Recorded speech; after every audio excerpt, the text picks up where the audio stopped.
எதுவுமே பண்ணலை. என்னன்னாக்கா அரசியலில் இறங்கினார், அவ்வளோதான். அவர் எம்ஜிஆர் மாதிரி நினச்சிக்கினார். அவர் அது போல் நடக்காது. அதெல்லாம் அவர் மாதிரி வந்து சொல்ல முடியாது. அதெல்லாம் அவர் என்ன தப்பு பண்ணாலும் அதுக்கு சப்போர்ட் பண்ணுறது ஒரு பெரிய கூட்டமே இருக்காங்களா? அந்த கூட்டத்துக்கு ஏதாவது சொல்லுங்க. அது கூட்டம் ஒன்று இருக்கட்டும். அவர் கூட்டம் வர்றது எதுக்கு தெரியுமாங்க? அவர் ஒரு ஆக்டரு. நம்ம டைரெக்டாக பார்க்குறோமே, டைரெக்டாக பார்த்துட்டோமே, அதுக்குன்னு சொல்லி ஜனங்க நிறைய வர்றாங்க. ஒரு ஆக்டருக்காக தான், அவர் ஆக்டருக்கு பார்க்கணும், அதுக்காக தான் இப்போ வர்றாங்க ஜனங்க, நிறைய ஜனங்க. அவர் எம்ஜிஆர் மாதிரி பண்ணணும்னு பார்க்குறாரு. அவர் எம்ஜிஆர் மாதிரி லைனில் கொண்டு வரணும்னு பார்க்குறாரு அவர். ஆனால் அதெல்லாம் பண்ண முடியாது. ஏன்னா அவர் வந்து பப்ளிக்கு அவ்வளோ கவர் பண்ணியிருக்காரு. ஏழை மக்களுக்கெல்லாம் நல்லா செஞ்சுருக்காரு. இன்றைக்கும் போனீங்கன்னா கிராமத்திலலாம் எம்ஜிஆர் தான் உயிர் கொடுத்துன்னே இருக்காங்க.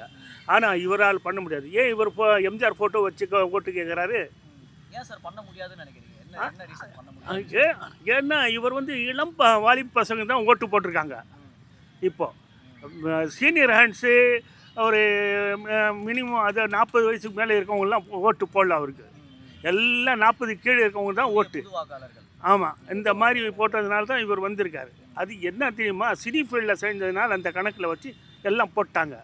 ஆனால் இவர் நினைக்கிற மாதிரி பாலியல் தொல்லை, பலாத்காரம், அந்த கொலை எல்லாம் நடந்தா இருக்குது. ஆனால் சொல்கிறாரு இது இன்றைக்குமே என்ன ஒரு 6 மாதம் போக தான் தெரியும்.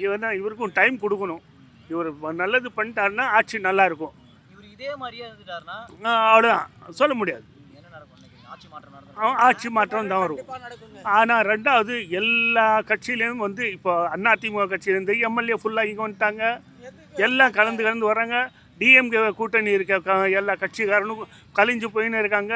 என்ன இது தாவேகால என்ன இருக்குது? அது ஒன்றும் புரிய மாட்டேது. ஆமாம், ஒரு இது மாதிரி செஞ்சு வராங்க. இன்னும் கூடாரமே காலி பண்ணுறாங்க. அப்படி அந்த அளவுக்கு போயின்னு இருக்கும்போது இவர் என்ன தான் பண்ண போகிறான்னு தெரியல. பார்ப்போம், ஒரு 6 மாதம் பார்ப்போம். இவர் என்ன பார்க்கலாம். அது மேலே செய்யலைன்னா மக்கள் மாற்றம் வரும். கண்டிப்பாக வரும், ஆட்சி மாற்றம் வரும். என்ன அப்படி மாறுதுன்னா எந்த கட்சி ஆட்சிக்கு வரும்னு நினைக்கிறீங்க? ஏன்னா பழையபடி வந்து திமுக வரலாம், அதிமுக வரலாம். அதிமுகவுக்கு போயிடுச்சு, திமுக வர சான்ஸ் இருக்குது.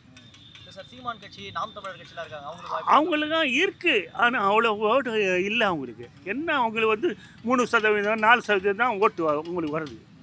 இவங்கெல்லாம் வந்து 30%, 32% வாங்குறவங்க. இவங்க பெரிய கட்சி அதிமுக இருக்கட்டும், திமுக இருக்கட்டும். இதில் வந்து இவர் இந்த 35% ஓட்டு வாங்கிட்டு வந்துட்டார்.